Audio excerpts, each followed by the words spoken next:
everyone, welcome to Connect to Florida. In today's video, we're going to be talking about the state of Fort Myers Beach. I want to give you an update on the area as a whole, the island, how things are going on the island. If you didn't know, Fort Myers and Fort Myers Beach are two different areas, and I find that a lot of people think that it's all one area, and it is not. So you can come to Fort Myers Beach from the north or from the south, and obviously there's a bridge going onto the island from both directions.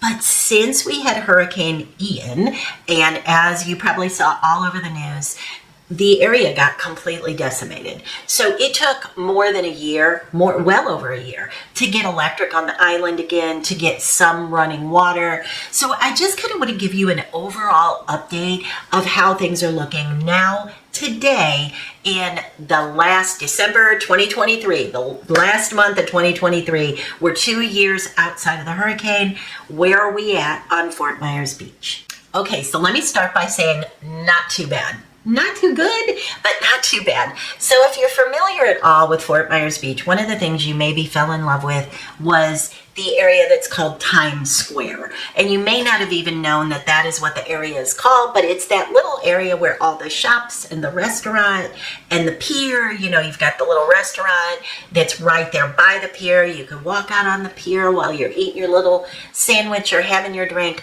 That area is called Times Square. That area got basically leveled. Completely underwater. I'm talking about feet over feet over feet, probably 20 feet underwater. So most of the buildings were either completely gone and out into the Gulf of Mexico, or just destroyed beyond anything that could be repaired. Now, we have a lot of rules here in Southwest Florida in terms of rebuild, and then FEMA has rules. So if a building is destroyed to a state where they don't want it to be renovated, they will force you to put something new up. That happened with a lot of the cute little mobile homes that were on the island. And that's what's so sad about that, is that many people that had a cute little mobile home or a cute little beach cottage that they've had for years and years and years, they can't rebuild it and they can't afford to put something else up. So that has been a big problem in the area. But again, I want to just give you kind of an honest update. So let's talk about infrastructure. Is the electric on everywhere? It is not. It is not. There is still a lot of places that don't have electricity. There are still a lot of buildings, over 50%, that are uninhabitable. So there are a few condos that can be rented, that can be lived in again by the people that own them, but over 50%, they're still completely uninhabitable. And last I checked, as of the filming of this video, it's actually closer to 75% of the buildings are uninhabitable. There are only a couple of restaurants that are functioning. There's a couple of restaurants like Snug Harbor, which is on the water, that is functioning. But at the filming of this video, they don't have a full menu. So you do have some of that going on. Now, I have been getting a lot of questions about Margaritaville. A lot of people have been excited about the prospect of being able to visit Margaritaville. Is it going up? They were building it when the hurricane hit. So they're making progress. It is absolutely not anything you can rent right now. So what about running water? 50 to 75% of the building structures, no running water. So you have a very small handful of restaurants, you have a little small handful of businesses that are trying to be up and running, and you have a very small handful of places that will allow rentals because they're functioning to do it. So the Pink Shell is another place that a lot of people ask about. There are some parts of the Pink Shell that you can rent.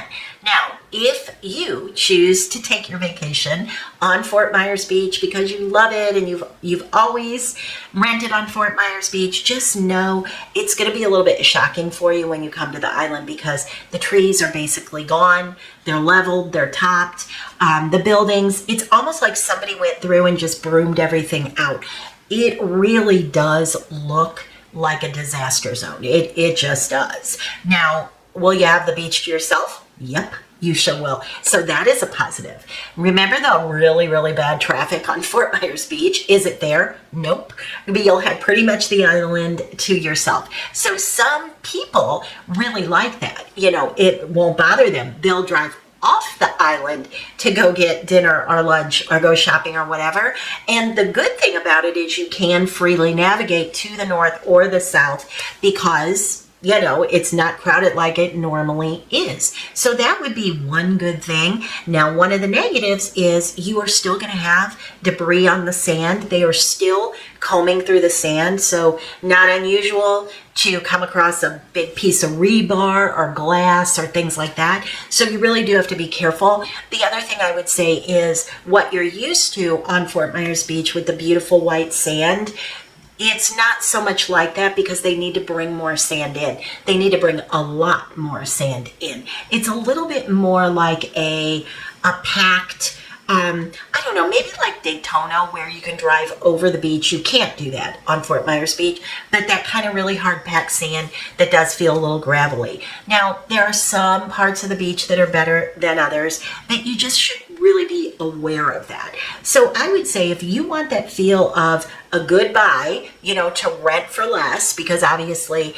people are discounting rentals right now, and you want to get to know the island and the area without being in that bumper to bumper hour-long traffic to go, you know, 50 feet. Like, and that is not an exaggeration. They have some of the worst traffic I've ever experienced on Fort Myers Beach. So you don't have that anymore. So that is actually what I think is a positive. So that's kind of the state of what's going on. It's still very much kind of a ghost town, but there is activity. There are people working. You are going to have construction noise almost everywhere on the island because they're still trying to get things up and running. We think that it won't be back to the way that it was for probably 5 years. So, you know, can you still visit? Yeah, you absolutely can. You just have to be aware of what's there now and what's a little bit different. So if you have any questions, please let me know down in comments. I am happy to answer anything that I have knowledge of. And of course, you can always reach out to me by phone, call, text, email. I'm here to help.